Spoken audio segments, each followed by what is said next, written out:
Les voyants sont ouverts au Burkina Faso sur le plan économique, surtout en termes de mobilisation des ressources au profit du budget de l'État. Ce sont là les conclusions du conseil d'administration du secteur ministériel du ministère de l'économie tenu hier jeudi. Les détails dans ce journal.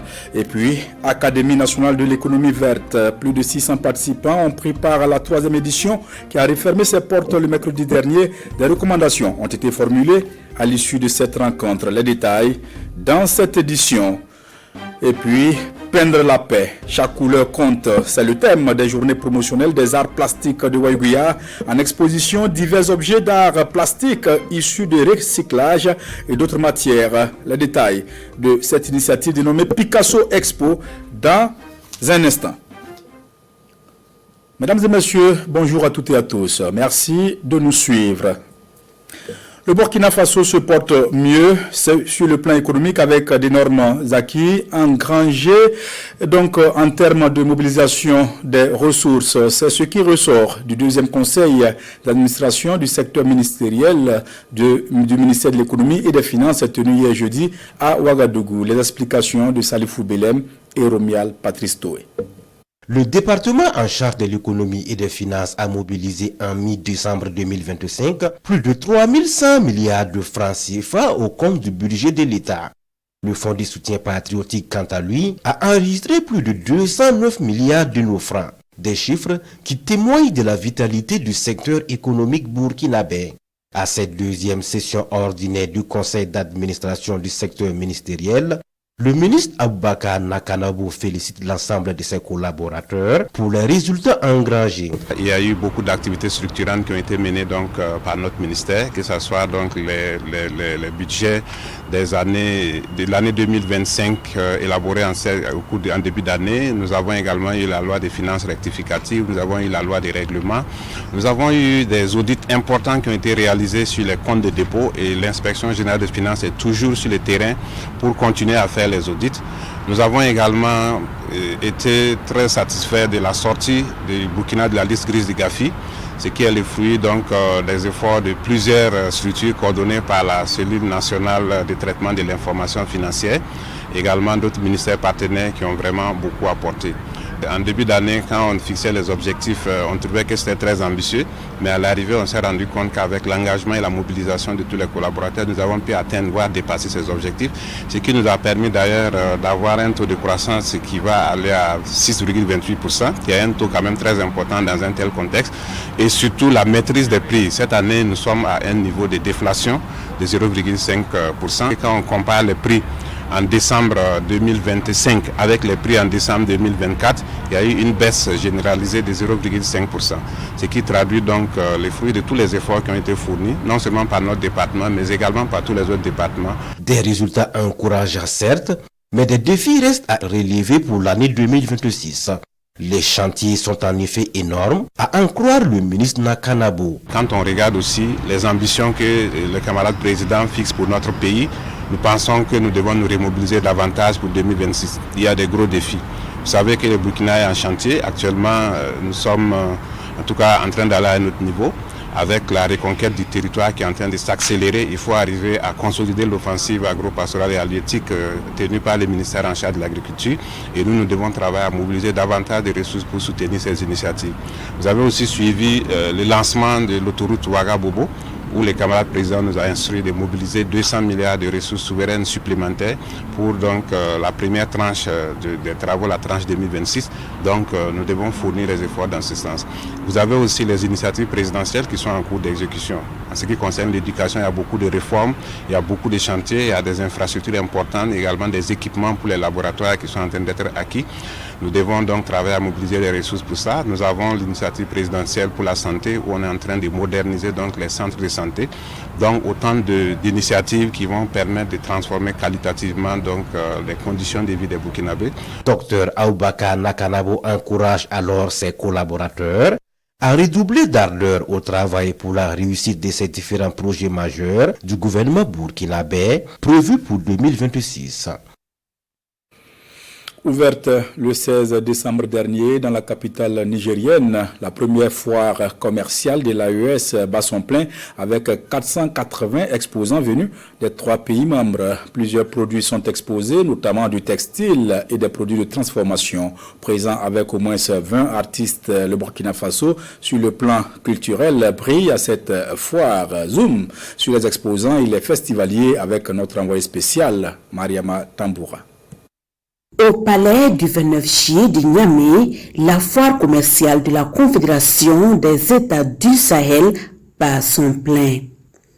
Divers articles allant du vestimentaire aux produits artisanaux, mais aussi des produits cosmétiques et alimentaires.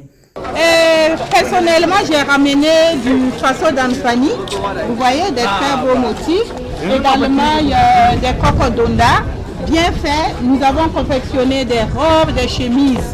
Moi, je suis de la pharmacopée traditionnelle burkinabé, donc j'ai amené des produits de la médecine traditionnelle pour que les gens apprécient la pharmacopée burkinabé. Ça nous a permis de nous rencontrer, d'échanger et de découvrir et de faire découvrir nos produits. Et c'est grâce à ça que j'ai fait découvrir à beaucoup de personnes venues du Burkina et du Mali. Il y a plus que de l'engouement au moins de notre salle, parce que vous savez qu'en réalité, le Mali, le Burkina Faso et le Niger ont les mêmes habitudes alimentaires et nous travaillons avec des matières premières qui se retrouvent dans les 3 pays.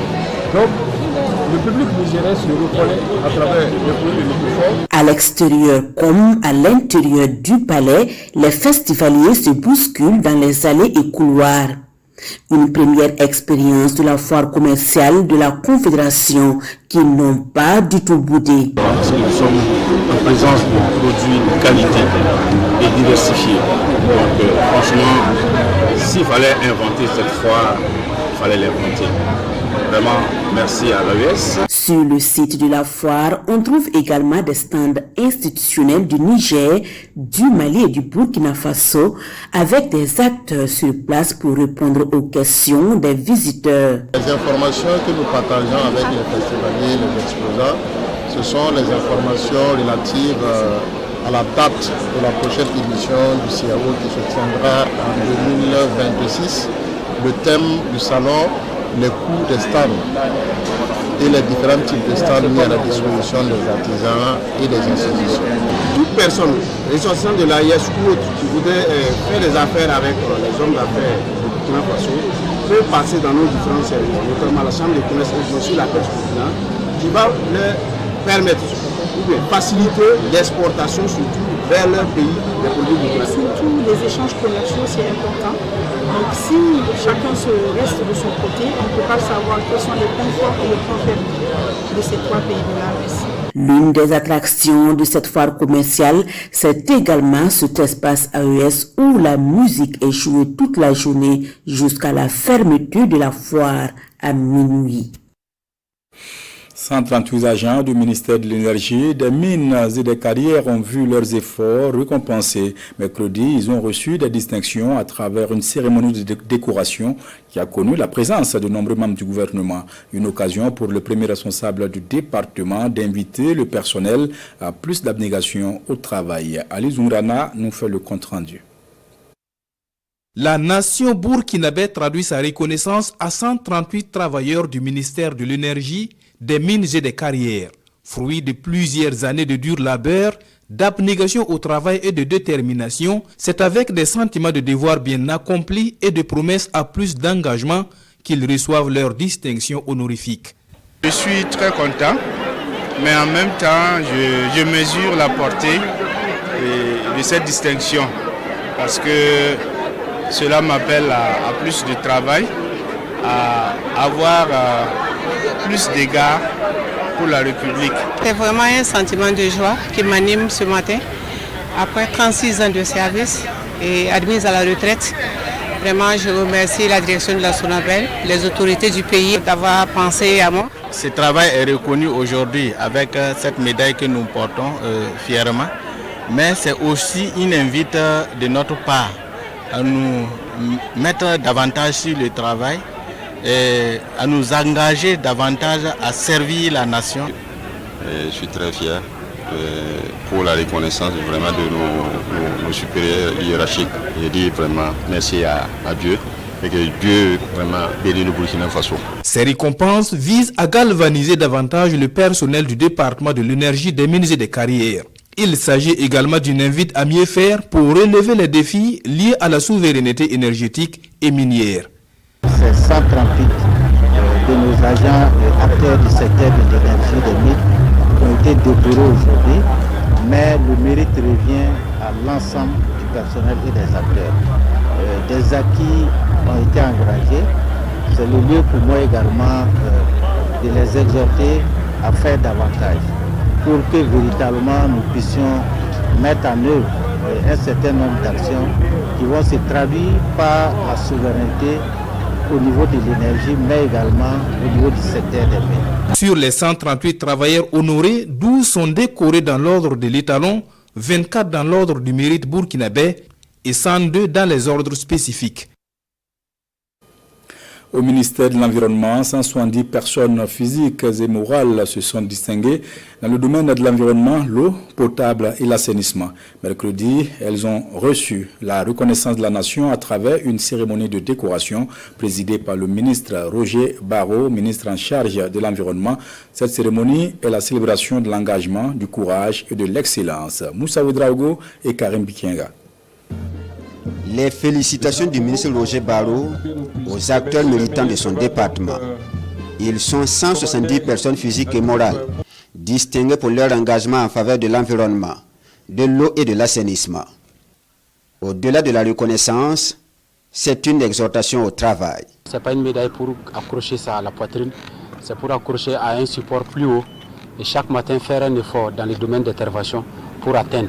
Et à chaque fois que la main touche, il faut remonter le niveau, donc continuer à travailler pour rester dans ce que l'État cherchait à récompenser, ça veut dire le travail bien fait. Un appel dont les récipiendaires mesurent déjà la portée.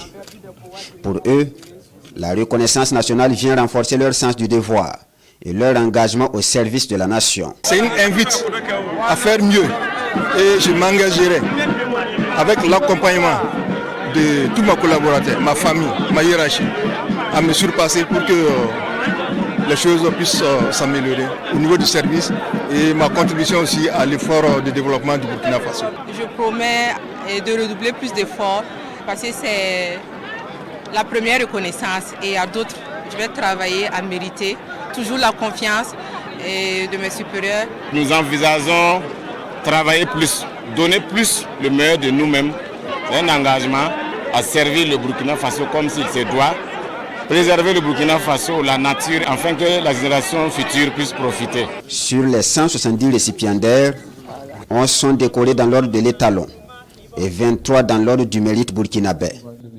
101 personnes ont reçu des distinctions dans l'ordre du mérite du développement rural et 35 acteurs sont faits médaillés d'honneur des eaux et forêts.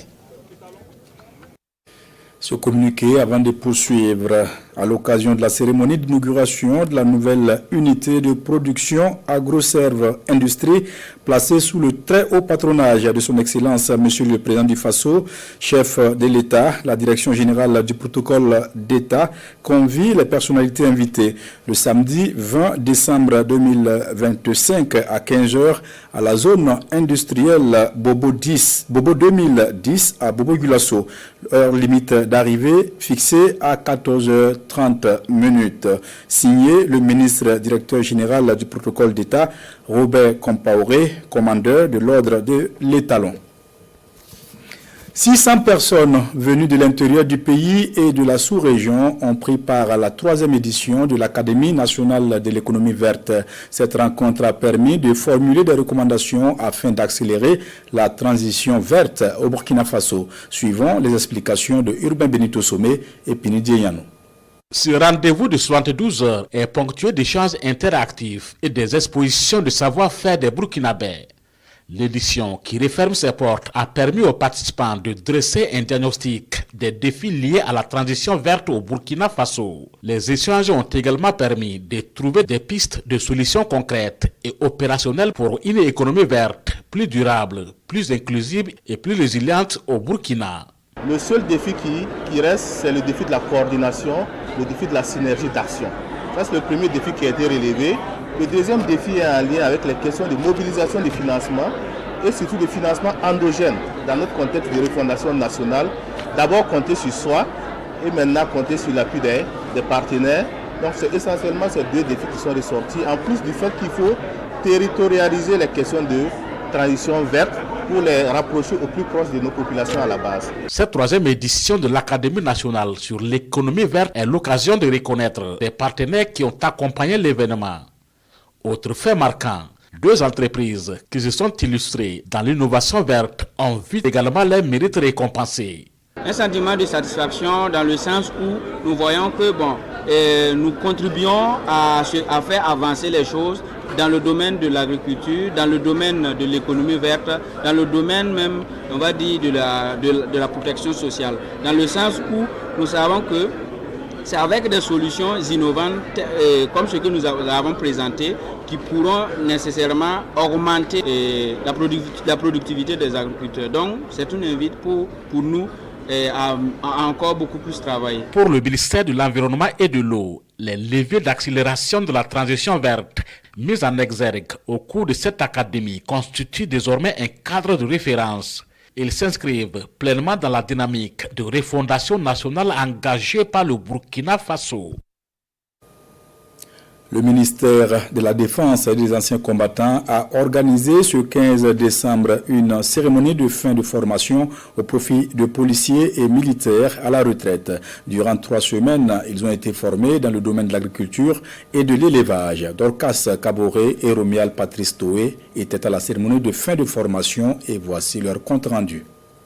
Après 21 jours de formation théorique et pratique dans les domaines de l'agriculture et de l'élevage, ces militaires et policiers admis à faire valoir leur droit à la retraite reçoivent ici leur parchemin de fin de formation. Une formation initiée par le commandement militaire pour occuper sainement et dignement ces FDS retraités. L'objectif du commandement est de mettre fin à ces balais incessants de retraités dans les casernes et les bureaux pour, clame-t-on, dire bonjour à leurs anciens collègues juste pour meubler leur temps libre. Vous ne le ferez plus, car vous n'aurez plus de temps. Occupés que vous êtes à cultiver vos champs, à gérer vos ateliers et vos entreprises. C'est plutôt vos camarades en activité qui vous rejoindront les week-ends dans vos fermes et autres entreprises pour acheter des produits frais à haute valeur nutritive. Les 3 semaines de formation ont été des plus enrichissantes selon les bénéficiaires du projet. Ces FDS retraités dorénavant outillés pour la production agro-pastorale s'engagent à participer à l'autosuffisance alimentaire au Burkina Faso. Vous savez, je pense que pour la seconde vie, ça ne doit pas être une contrainte. Il faut faire ce qu'on aime. Nous sommes déterminés et nous allons apporter notre pierre. Et nous félicitons en tout cas les autres autorités qui ont lancé cette offensive et nous sommes des bénéficiaires à plus d'un titre. Ils quittent, c'est vrai, une profession, mais ce n'est pas la fin. C'est même le début d'une autre carrière qu'ils entament. Et nous avons l'obligation de leur passer ce message-là. Et nous les encourageons à être très professionnels, davantage professionnels, très engagés, être beaucoup plus productif. Mais pour que les projets agro-pastoraux soient une réussite, ces FDS retraités formulent des recommandations. Entre autres recommandations, nous avons la mise à leur disposition de kits et matériels de production agro-silvopastoraux, l'accès aux terres agricoles et à des crédits avantageux. Présidentielle Faso Mebo à Koupela. L'initiative présidentielle Faso Mebo vient de connaître un tournant décisif en marge de la célébration du Nakobo 2025. Sa Majesté Naba Yemde a offert un important lot de matériel destiné à la production de pavés. La valeur du don est estimée à plus de 12 millions de francs CFA. Le reportage est signé Yves Rwamba et Paul Yabré. Sa Majesté Naba Yemde remet un lot de matériel flamand neuf destiné à la fabrication des pavés, composé d'une bétonnière, de 2 tables vibrantes, d'un compacteur, de 1000 moules, de 20 tonnes de ciment, de 40 voyages de sable et de 2 tonnes de cécalite, entre autres. Ce geste est évalué à plus de 12 millions de francs CFA. Un investissement qui traduit l'engagement du roi pour le développement de sa localité.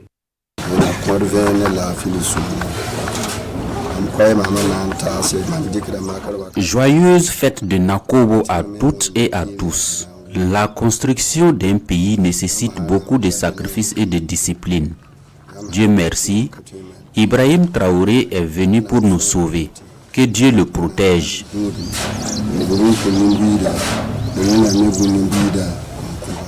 Ce geste fort est accompagné d'un exemple concret. Sa Majesté a tenu à mettre la main à la pâte lors de la confection des premiers pavés, comme pour encourager la jeunesse et les équipes techniques.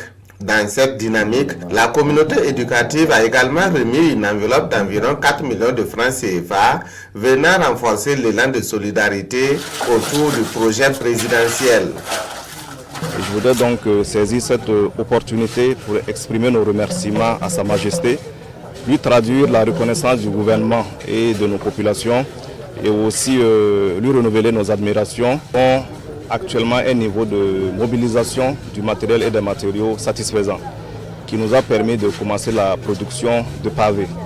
Mais cette mobilisation n'est pas suffisante au regard des besoins en pavage dans nos villes et dans nos villages. Donc pour dire que la brigade reste ouverte et les contributions sont toujours attendues. Pour assurer la mise en œuvre rapide du pavage, un noyau permanent de 40 jeunes est appelé à s'enregistrer en vue de constituer une main-d'œuvre locale formée et disponible pour engager les travaux dans la ville de Koupela.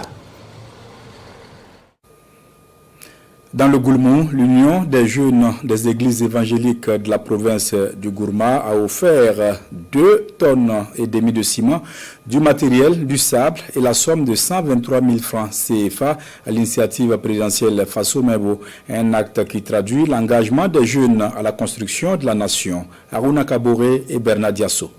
L'Union des jeunes des églises évangéliques de la province du Gourma a sonné le rassemblement pour apporter sa contribution à Faso Mebo de Fadan Gourma. Par ce don, ces jeunes veulent montrer qu'au regard du contexte que traverse notre pays, l'union entre ses filles et fils, tout comme la solidarité, s'impose. Pour cela, cette jeunesse chrétienne évangélique du Gourma affirme ne pas vouloir rester en marge de la construction de notre mère patrie. Le don est composé de 2,5 tonnes de ciment, 2 brouettes neuves, 4 pelles neuves, 10 packs d'eau, 3 mètres cubes de sable, une somme de 123 000 francs. En plus de ce don, l'Union des jeunes des églises évangéliques de la province du Gourma, pour réaffirmer son adhésion à l'initiative présidentielle, a constitué une main-d'œuvre dans la fabrication des pavés sur le site de Faso Mebo. L'union entre les églises, sans dénomination, c'est vraiment un message fort que cette jeunesse nous avons eu, pour montrer que la nation se construit dans l'unité avec une détermination. À la suite de l'Union des jeunes des églises évangéliques de la province du Gourma, des élèves d'un établissement scolaire de la cité de Yendabli, de retour de l'école, ont également marqué volontairement une escale sur le site de Faso Mebo et apporté leur contribution par ce travail physique. La solidarité agissante s'est exprimée à Ouagadougou dans le cadre de la 13e édition de EcoBank Day et du 40e anniversaire de la Banque panafricaine. La banque a organisé les 29 et 30 novembre dernier une formation suivie de dons d'ordinateurs au profit de 100 enfants de forces de défense et de sécurité tombés sur le champ d'honneur. La cérémonie de clôture s'est tenue dans l'enceinte du camp Paspanga. Le reportage. Une bouffée d'avenir souffle sur Ouagadougou. Une session de formation de 2 jours sur l'intelligence artificielle au profit de 100 enfants des forces de défense et de sécurité et des volontaires pour la défense de la patrie tombés sur le champ d'honneur. À l'occasion du 40e anniversaire de EcoBank, cette initiative s'inscrit dans le cadre de la 13e édition de EcoBank Day et est placée sous le thème « Exceller grâce aux compétences numériques et stimuler l'apprentissage avec l'IA ». Leur offrir une formation aujourd'hui, oui, mais pour nous, c'est bien plus qu'une formation. C'est honorer la mémoire de leurs défunts parents, c'est réduire la fracture numérique, mais c'est surtout stimuler leur ambition et leur curiosité pour les métiers du futur. De cette session de formation, Ecobank Burkina offre aux pupilles de la nation 100 ordinateurs portables et 240 kits scolaires pour l'année scolaire 2025-2026. D'une valeur de 30 millions de francs CFA, ce geste témoigne de l'engagement des donateurs en faveur de l'éducation et du bien-être des enfants. Le chef d'état-major de la gendarmerie nationale salue l'initiative et encourage les bénéficiaires à capitaliser les enseignements reçus afin d'être mieux préparés dans un contexte marqué par une transformation numérique accélérée. Cette journée, placée sous le thème « Exceller grâce aux compétences numériques et stimuler l'apprentissage avec l'intelligence artificielle », marque une fois encore l'engagement citoyen et la générosité exemplaire d'Ecobank envers notre nation et en particulier envers nos pupilles. Permettez-moi, au nom de la gendarmerie nationale, au nom des forces de défense et de sécurité, au nom des volontaires pour la défense de la patrie et surtout au nom des familles et des enfants ici présents, d'exprimer notre profonde gratitude à Ecobank Burkina. Sur le côté éducatif, on a remarqué que cette formation nous montre comment utiliser certaines applications, et notamment ChatGPT, Gemini et autres. Donc ces applications pourront nous aider à mieux rechercher les leçons qu'on ne comprend pas et à faire des exercices aussi qu'on ne comprend pas. Pour le représentant des récipiendaires, les ordinateurs reçus leur permettront de se familiariser avec l'outil informatique. Selon lui, la formation sur l'intelligence artificielle est une belle opportunité et un symbole d'espoir. Chaque 18 décembre, depuis l'an 2000, le monde commémore la Journée internationale des migrants. Au Burkina Faso, c'est Bobo Glasso qui a accueilli la célébration sous le thème « La migration au service de la diversité culturelle, de l'inclusion et du développement économique ». Suivons les explications de nos reporters Bamakan, Yannick Dabiré et Ismaël Saturne Paré. Pour la 25e fois, la communauté internationale commémore la journée dédiée aux migrants. Et le Burkina Faso n'est pas en marge de cette dynamique. Ici, à Bobo-Dioulasso, le ministère en charge des Affaires étrangères et ses partenaires, dont l'Organisation internationale pour les migrations, sont au rendez-vous de cette célébration. Une célébration sous le signe de la migration au service de la diversité culturelle, de l'inclusion et du développement économique. C'est une journée très importante pour notre pays. C'est une invite à toute personne, à tout État, donc à l'accueil, à l'intégration, pour faciliter l'intégration de son prochain et pour un développement tout court et pour le bien-être de tous les êtres au monde. Cela nous permet de valoriser la contribution des migrants autour du monde, non seulement ici au Burkina Faso, mais dans chaque pays où il y a des migrants. Et particulièrement pour le Burkina Faso, nous savons bien qu'il y a pas mal de migrants qui habitent ici et il y a d'autres qui utilisent ce pays pour transiter, pour aller loin, mais surtout les migrants burkinabés de retour. Et ça nous permet de continuer à travailler, continuer à supporter les efforts du gouvernement pour aller de l'avant et mieux gérer le dossier de la migration au Burkina Faso. Cette tribune est le lieu pour les autorités, les migrants burkinabés de retour au pays, ainsi que les communautés étrangères vivant au Burkina Faso, de reconnaître et saluer les efforts consentis par le gouvernement en matière de politique migratoire. Le Burkina Faso a toujours été un foyer d'intenses mouvements migratoires en tant que pays de départ, mais aussi de transit et de destination. Conscient de cette réalité, le gouvernement burkinabé a décidé d'intégrer la question migratoire dans ses politiques de développement à travers l'adoption de la stratégie nationale de migration 2017-2025 en cours de révision et de la stratégie nationale de gestion de la diaspora 2024-2029. Ces stratégies s'inscrivent en droite ligne des différentes initiatives présidentielles orientées vers un développement endogène et inclusif qui requiert la pleine participation de tous. À cette célébration, le public a eu droit à des témoignages de migrants de retour au pays, surtout le périple traversé lors de leur aventure. Ces migrants exhortent l'État et ses partenaires à multiplier les initiatives de réinsertion socio-professionnelle pour une inclusion réussie.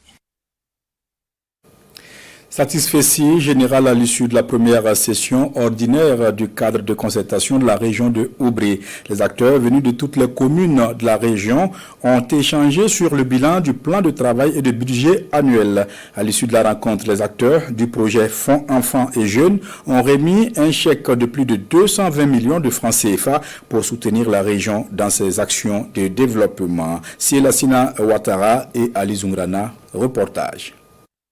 C'est l'heure des bilans dans la région de Oubri. Réunis pour leur premier cadre de concertation régionale 2025, les acteurs évaluent la mise en œuvre de leurs activités de 2025 ainsi que celle du projet Fonds Enfants et Jeunes, protection des enfants et formation des jeunes. Après présentation et examen des données, les résultats sont évocateurs. La région de Oubri regorge beaucoup de potentialités et aussi beaucoup d'acteurs qui interviennent dans le développement, parmi lesquels il y a le Fonds Enfants et Jeunesse, il y a la Grande Muraille Verte qui abatte vraiment un travail énorme dans l'ensemble des communes de la région. Alors c'est pour dire que le bilan, réellement c'est un bilan positif et nous tenons à remercier l'ensemble des acteurs qui ont contribué réellement et à apporter leur contribution pour l'amélioration des conditions de vie des différentes populations. Dans le secteur de la protection et de la formation des enfants et des jeunes vulnérables, plusieurs actions sont menées. Des bourses d'études à l'équipement et la création de nouvelles filières en passant par l'appui aux communes, ce sont plus de 220 millions de francs CFA qui sont mobilisés à travers le projet Fonds Enfants et Jeunes. En remettant ce chèque ce matin, ce que nous visons, c'est effectivement permettre à ces jeunes-là d'être véritablement ces jeunes vulnérables qui ont été recensés par les services techniques sur le terrain, de pouvoir s'insérer sur le plan socio-professionnel. Et c'est très important, d'autant plus qu'il s'agit des personnes qui sont dans des situations qui vivent des moments très difficiles en ce moment, surtout dans le contexte que nous connaissons. Cadre d'évaluation des politiques locales, les acteurs entendent à travers cette deuxième session dégager des perspectives endogènes pour un développement réel de la région de Oubri. Aboubol Gulasso, la présidente de la délégation spéciale de l'arrondissement 6, a procédé à l'ouverture officielle de Faso Raga. Objectif, mettre à disposition des Burkinabés des produits de grande consommation, de qualité et à coût abordable. L'ouverture a eu lieu le 13 décembre dernier. Les détails avec Hassan Gourabou et Salam Dabal. Faso Raga se rapproche de sa clientèle à travers l'ouverture officielle d'un centre commercial ici, à Bobo-Dioulasso. Mettre à la disposition des populations burkinabées des produits de grande consommation à des coûts abordables, c'est tout l'intérêt de la création de cette société nationale. Faso Raga mise sur la promotion des produits locaux de qualité et la création d'emplois au profit de la jeunesse burkinabé. C'est une société nationale et détenue par des nationaux. Voilà, qui est là pour promouvoir tous les produits, surtout les produits locaux. Faso a fait son extension, ça crée des emplois directs et indirects. Si vous voyez l'initiative présidentielle, nous essayons de nous mettre dans cette lancée. Nous faisons tout pour créer la proximité avec nos clients, où qu'ils sont.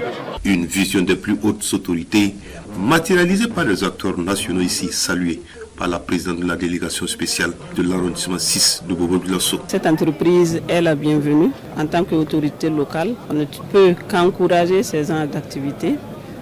Surtout que l'entreprise met un point d'honneur pour les produits locaux. Ça va permettre non seulement de créer des emplois, mais également permettre à ceux qui produisent de distribuer leurs produits sans souci. Pour que notre économie soit souveraine, il faut que ça soit géré par des nationaux. Dans ce contexte de promotion du développement endogène, les promoteurs entendent avec l'accompagnement des autorités s'installer dans toutes les villes du Burkina Faso au grand bonheur des populations. La Chambre de commerce et d'industrie du Burkina Faso a marqué un arrêt de solidarité et d'encouragement ce lundi 15 décembre 2025 à Ouagadougou à la chef Guenebou Banao qui s'est illustrée dans un exploit culinaire inédit, 12 jours de cuisine ininterrompue dans le cadre d'une tentative de record Guinness. Pinidie Yanou nous fait le reportage. Elle a tenu 12 jours d'intense cuisine et servi 1000 plats par jour. Mais la chef Guenebou Banao ne compte pas s'arrêter là. Elle met la barre à 15 jours. Elle reçoit par jour des encouragements de hautes personnalités du pays. Aujourd'hui, elle reçoit la visite du président de la Chambre de commerce. En plus des encouragements, il apporte un soutien de 500 000 francs CFA. Il était tout à fait de notre droit de passer à encourager Djenebou parce qu'aujourd'hui elle est porte-étendard de la cuisine burkinabé. Nous, tout ce qu'on peut souhaiter à Djenebou, c'est qu'elle puisse tenir le coup parce qu'elle a déjà battu son propre record qui était de 12 jours et aller au-delà pour battre un record de sorte qu'on n'ait plus personne qui soit au-dessus d'elle. Et la Chambre de commerce est venue aujourd'hui à travers ma personne apporter son soutien à Djenebou et surtout lui dire qu'elle aura d'autres soutiens qui vont arriver pour pouvoir la booster encore plus. On sait qu'elle en a besoin parce que les sponsors au début ne se sont pas bousculés, mais depuis un moment, on se rend compte qu'effectivement, il y a plus d'attractivité sur cette activité qu'elle a décidé de mener. Et je suis encore plus fier parce que c'est de la persévérance. J'ai vu au début comment Djenebou se battait justement pour pouvoir se faire ouvrir des portes, pour pouvoir réaliser ce rêve. Mais ça n'a pas été facile. Et cette persévérance-là doit être le credo de toute la jeunesse burkinabé. Il faut persévérer, il faut croire en son rêve et puis il faut se dire que c'est possible. Mais tant qu'on va tout attendre des gens, je peux vous dire que ça ne va pas marcher. Et c'est tout ça qui fait qu'on est venu vraiment encourager Djenebou et lui souhaiter beaucoup de santé parce que c'est pas facile et qu'elle puisse réussir sa mission de sorte que le Burkina Faso soit au sommet de la cuisine mondiale et de la cuisine africaine. Tout en félicitant la chef Djenebou Banao pour sa ténacité, il invite tous les Burkinabés à faire le déplacement de la maison du peuple pour galvaniser la patriote. Une patriote qui porte haut les couleurs du Burkina Faso sur la scène internationale. Célébration, 30 ans de règne, 30 ans de tradition et de cohésion sociale à Garango. Sa Majesté Kirgouta, grand chef de Garango, célèbre 3 décennies à la tête d'un royaume fort d'une trentaine de villages. Une célébration qui coïncide avec la fête du hangar, symbole du dialogue et de la prise de décision collective. Des détails avec Paul Yabré. Juin 1995, décembre 2025. Cela fait 30 ans que Sa Majesté Kirgouta, entendre par là le grand chef de Garango, est porté à la tête du royaume. Un royaume fort d'une trentaine de villages. Depuis son accession au trône, Kirgouta a fait le choix de l'écoute, du dialogue et de la concertation. Une démarche qui a permis de consolider la cohésion sociale et de préserver la paix entre les fils et filles du royaume. Nous sommes très heureux d'être ici à l'occasion de la célébration des 30 ans de règne de notre chef. La forte mobilisation que vous constatez témoigne de l'attachement profond que les populations lui portent. C'est un chef aimé et respecté. Nous lui souhaitons un long et paisible règne, ainsi que le retour définitif de la paix dans le pays. Gardien des us et coutumes, Garango Kirgouta veille au strict respect des rites ancestraux qui rythment la vie en communauté. Chaque saison, chaque cycle est marqué par des cérémonies qu'il préside. Parmi les rites majeurs figurent les sacrifices du mont Boulgou, organisés à l'orée de la saison des pluies pour implorer la bénédiction des ancêtres et assurer une campagne agricole prospère. Mais vraiment, je vous dis que le chef de Garango a mis l'effort. Parce que ce que son grand-père n'a pas fait, et que son papa n'a pas fait, il a tout accompli. Il a tout fait. Voilà, les remplacés valablement. Ça, c'est seulement dit Garango. La célébration des 30 ans de règne coïncide cette année avec la fête du hangar ou le Gosson, organisée tous les 3 ans. Cette cérémonie consiste à restaurer le grand hangar dressé à l'entrée de la cour royale, symbole du dialogue, de la concertation et de la prise des grandes décisions du royaume. En 30 ans de règne, Kirgouta de Garango a su perpétuer l'œuvre de ses prédécesseurs tout en renforçant l'unité. Comme annoncé en titre, peindre pour la paix, chaque couleur compte. C'est le thème de la 3e édition des journées promotionnelles des arts plastiques de Waïguia, dénommée Picasso Expo. Divers objets d'art plastique issus du recyclage et d'autres matières ont été exposés dans la cour de la mairie de Waïguia du 12 au 14 décembre dernier. On fait le constat dans ce reportage de Abdoulaziz Guindo et Alidou Alain Sawadogo. Un paon, un aigle, un lion, un garde royal, des tableaux et des décoratifs présentés au public de Waïguia à cette 3e édition de Picasso Expo 2025. À travers cette exposition, le promoteur entend donner une seconde vie à des objets usés et surtout promouvoir les arts plastiques dans la région de Yatga. L'objectif, c'est surtout faire notre promotion, moi et en plus mes collègues aussi, voilà, que ici l'art n'est pas tellement connu. Nous aussi on est en train de faire des promotions pour que les gens puissent savoir, tous les artistes, ce que les artistes de Wayuga sont en train de faire. Je ne peux pas faire 3 mois sans faire un tableau qui parle de la paix. Ces objets exposés suscitent la curiosité des visiteurs qui encouragent le promoteur qui met en exergue des œuvres de qualité. Je suis blasé. Je n'imaginais pas que à Wayuga ici il y avait ces objets-là. Et je pense que vraiment il a du talent. Et moi j'ai pris le tableau pour 2 raisons. Non seulement pour encourager l'artiste, et la deuxième des choses, ce qui m'a touché, c'est qu'il y a une partie donc des fonds qui sera destinée aux veuves et également aux enfants des MDR tombés. Selon le promoteur de ces journées des arts plastiques de Wayugia, les artistes plasticiens jouent leur rôle dans la lutte contre le terrorisme et le retour de la paix au Burkina Faso à travers leur art. C'est pourquoi le choix du thème « Peindre la paix », chaque couleur compte.